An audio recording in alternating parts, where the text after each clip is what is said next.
আরিফ বাংলাদেশের একটি ছোট গ্রামের ১৭ বছরের এক ছেলে। প্রতিদিন বিকেলে তার বন্ধুদের সঙ্গে কাদামাটির মাঠে খালি পায়ে ফুটবল খেলত। তার সবচেয়ে বড় স্বপ্ন ছিল একদিন পেশাদার ক্লাবের জার্সি গায়ে তোলা। জেলের কাজ করা তার বাবা তীরে বসে হাসি মুখে ছেলেকে দেখতেন, জানতেন ছেলের স্বপ্নগুলো কত বড়। একদিন আরিফ যখন খেলছিল তখন এক বৃদ্ধ কোচ মিস্টার রহমান মাঠে এলেন।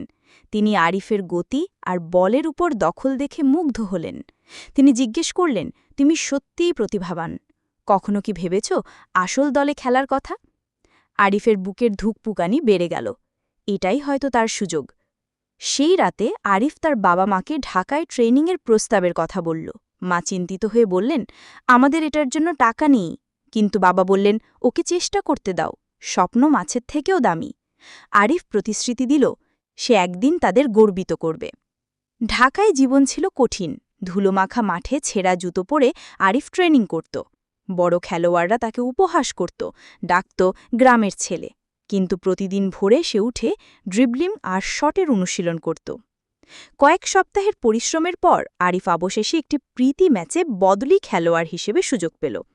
৬০ মিনিটে কোচ চিৎকার করে বললেন, আরিফ, ওয়ার্ম আপ কর, তুমি মাঠে নামছ। মাঠে পা দেওয়ার সাথে সাথেই আরিফের বুক ধরফর করতে লাগল। প্রথম সুযোগেই গোল করার চেষ্টা করল আরিফ, কিন্তু খালি পোস্টে বল মিস করল। দর্শকরা দীর্ঘশ্বাস ফেলল। আরিফ ভেঙে পড়ল।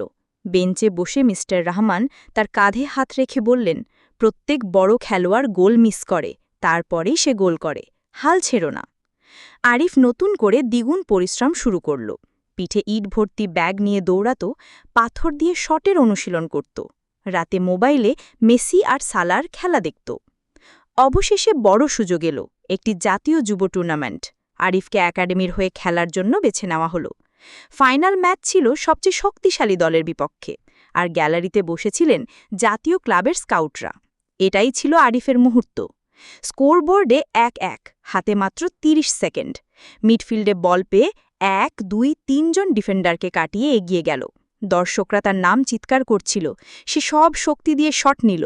গোল! বল জালে লাগল। আরিফ হাঁটু গেড়ে বসে পড়ল, চোখে জল। তার সতীর্থরা তাকে কাঁধে তুলে নিল। স্কাউটরা মাথা নাড়ল, খাতায় নাম লিখতে শুরু করল। আরিফ এখন পেশাদার ক্লাবে জায়গা পেয়েছে। গ্রামে ফিরে আরিফ তার বাবা মায়ের কাছে গেল নতুন ক্লাবের জার্সি পরে। আমি বলেছিলাম, আমি তোমাদের গর্বিত করব, সে বলল, বাবার খসখসে হাত ধরে। পুরো গ্রাম তাদের নতুন নায়ককে উদযাপন করল, যে ছেলে স্বপ্নকে তাড়া করে জয় এনেছে।